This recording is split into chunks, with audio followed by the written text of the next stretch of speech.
তোমার যৌবন তৈরি করেছে তার যৌবন দিয়ে। এই মুহূর্তে কোটি টাকা দিলে কি সে যৌবন কিনতে পারবে?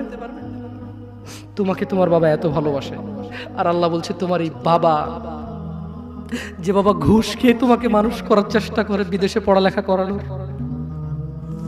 যে বাবা এই এলাকার চেয়ারম্যান হতেই হবে না হলে নয়, এতগুলো মানুষের দায়িত্ব নিচ্ছে, অথচ সে নিজেও জানে দায়িত্ব পালনে সে ব্যর্থ হবে, শুধু তোমাকে R15 কিনে দেওয়ার জন্য, শুধু তোমাকে বিদেশে পড়ানোর জন্য। এত মূল্যবান, এত আদরের বাবা।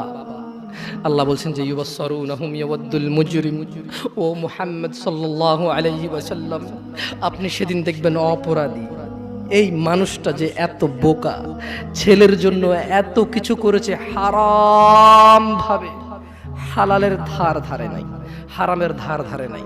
জি, আপনি আপনার ছেলেকে